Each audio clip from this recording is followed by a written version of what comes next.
Hello, hello, hello. Welcome to day 2 of Consent in Action. With today, we have a few beautiful sessions. We've had to make some changes to the schedule. We're navigating a complex issue as I was using Webinar Kit, and for some reason, it's not functioning in the way that it was advertised as, and that's unfortunate for us. So we're trying to make some adjustments. Some of the recorded videos that we have need to be uploaded, and so we're shifting things, and we're in the middle of the sessions. So I am letting you know this in advance. In case you are trying to catch some of the lectures, just know that we will still trickle them out over the next week. Whatever we are not able to get uploaded, whatever we have to take out music in order to put it on YouTube, and it's just a little more complex than we realized. And so yeah, so that's just an update, an apology for the inconvenience, and we'll keep doing what we're doing and keep spreading this message and word.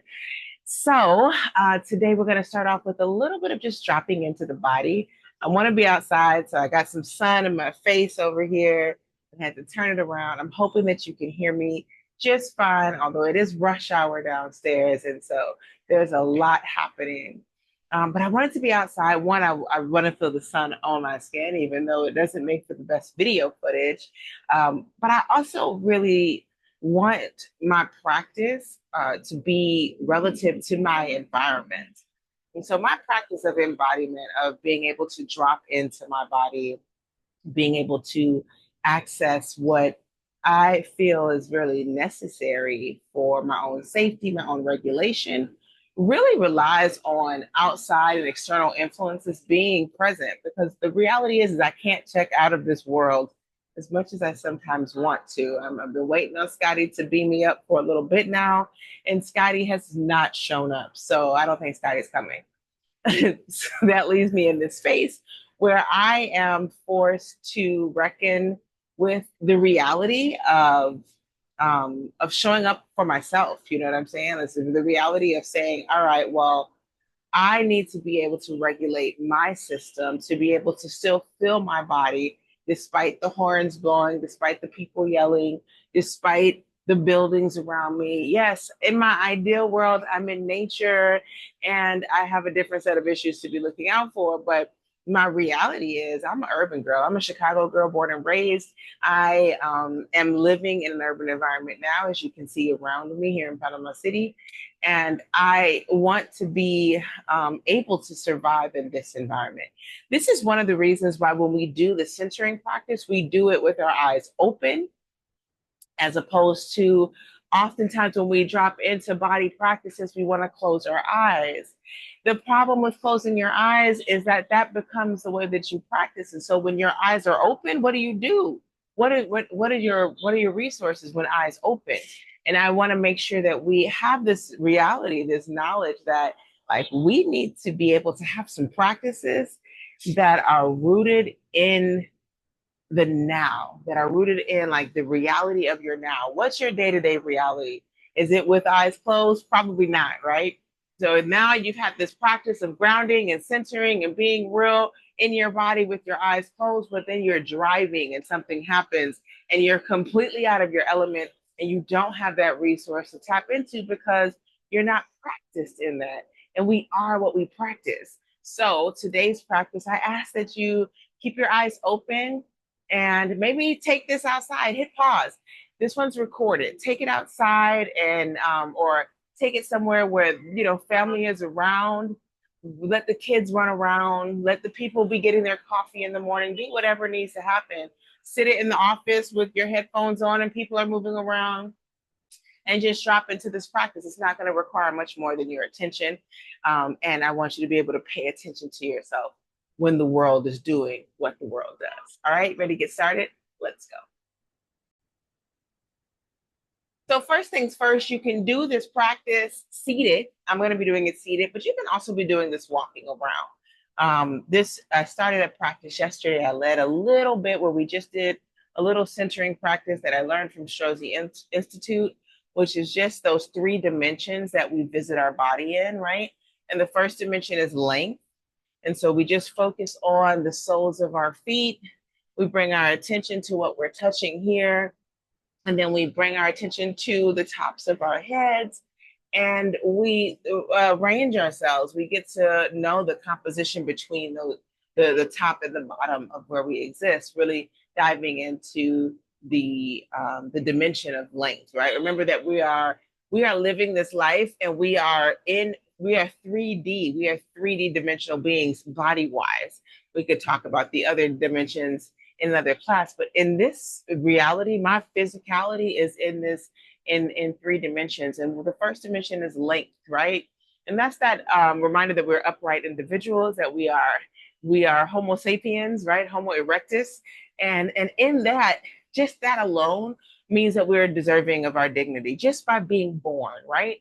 There's nothing you have to do to work to be respected as a human, or to work to prove that you're worthy of dignity, that you get to experience dignity in simply the fact that you exist as Homo erectus, right? So that's the first part that we explored yesterday. The second was width, right? That expansion of width across the body, that dimension from right to left or left to right that we experience, knowing that we can take up space. We talked about that yesterday. Also recognizing that we are in community with people, we can feel into their space as well.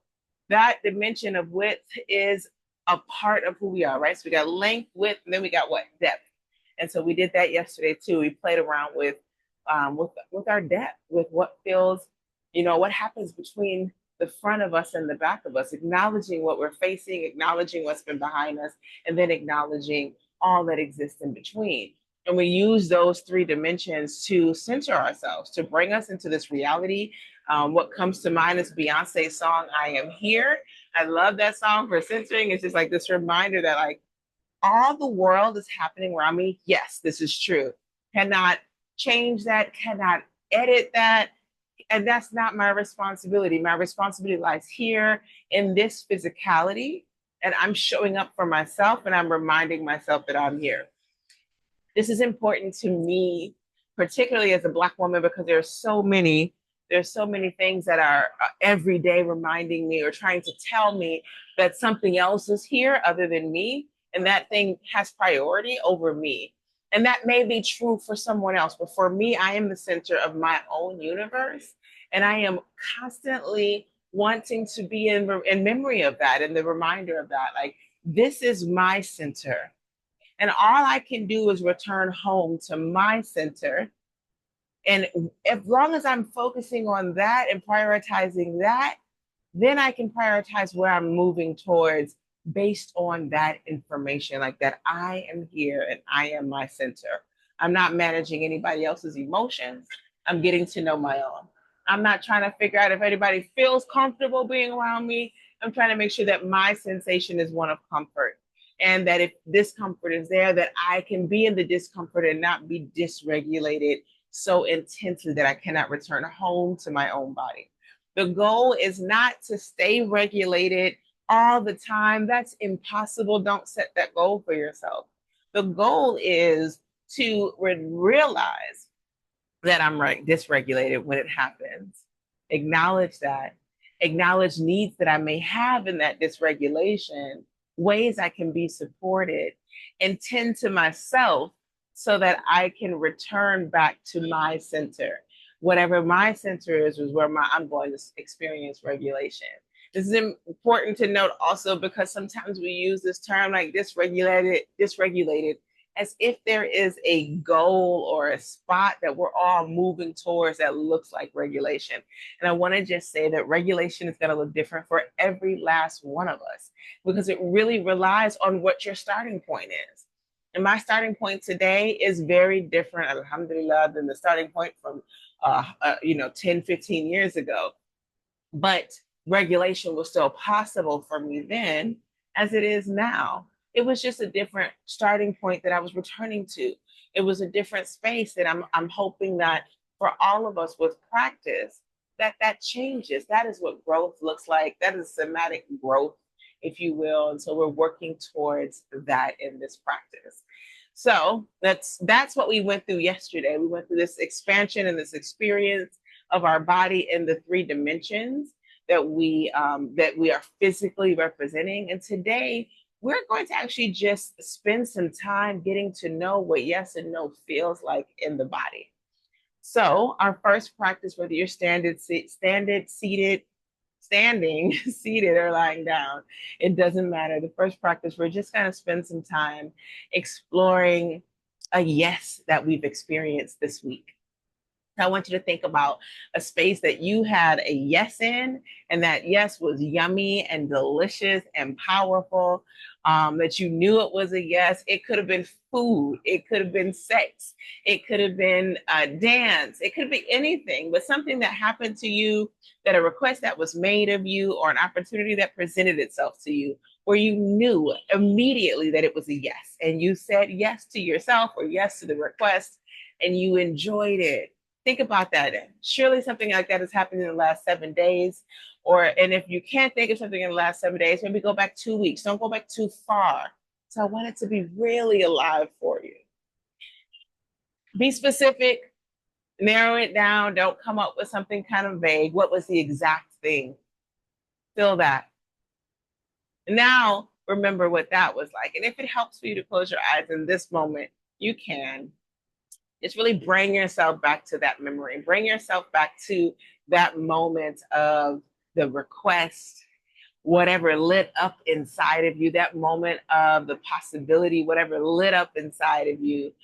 Allow that to be alive for a moment. Smile into that. Let your body relax into that and notice what happens. And all noticings are important. And you can open your eyes now. So I really want you to notice what happens in your body with your eyes open. I really want that for you.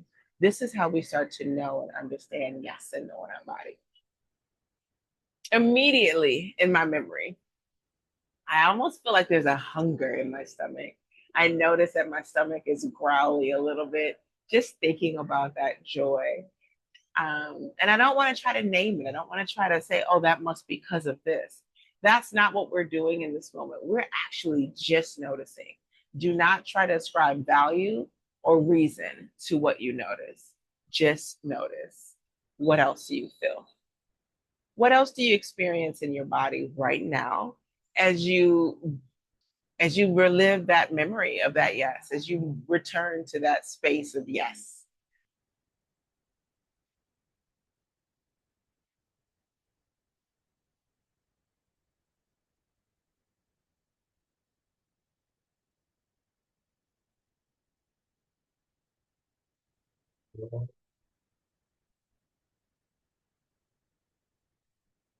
Great.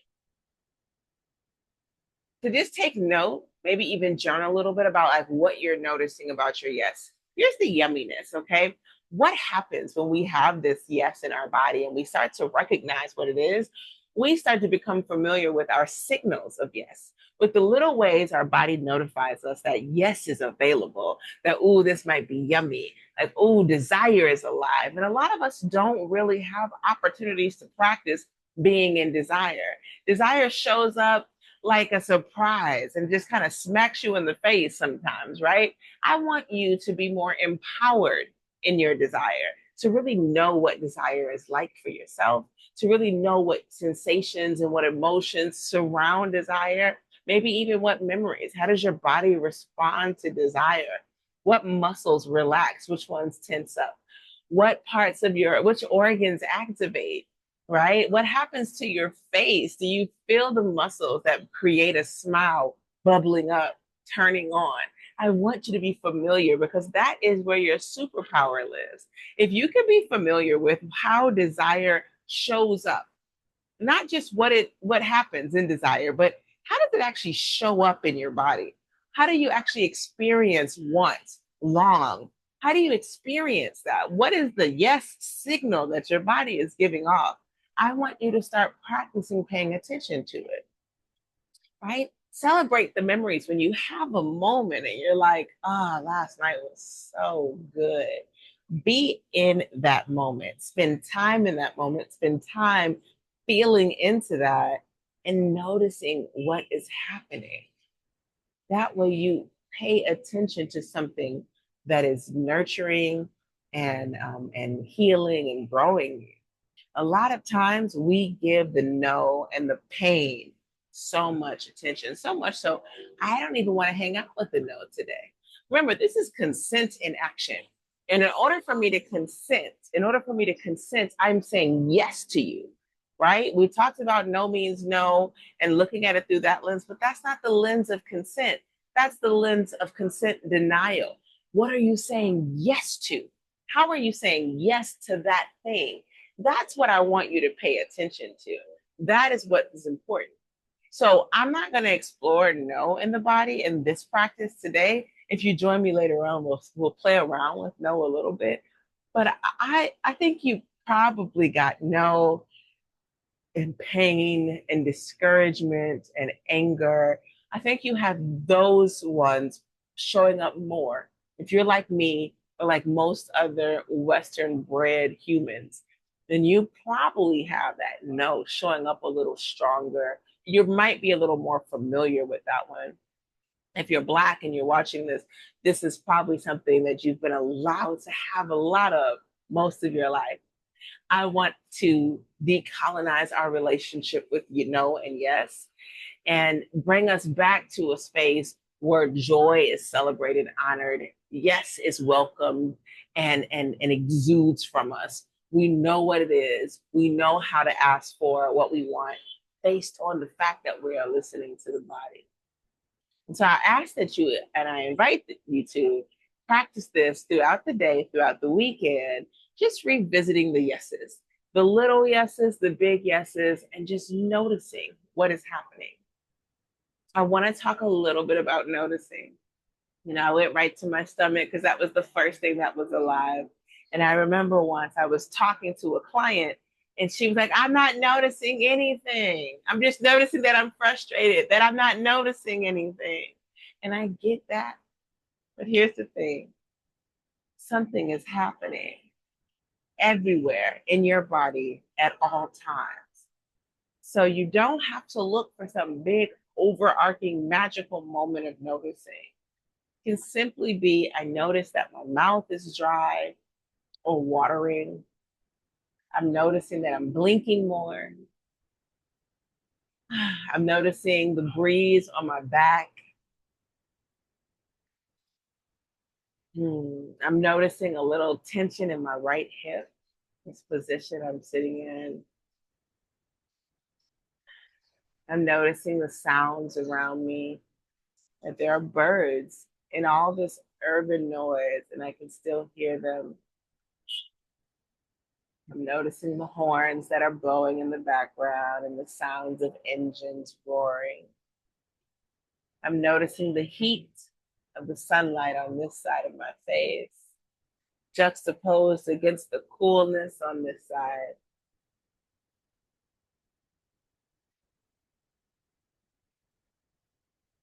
I'm noticing a desire to smile.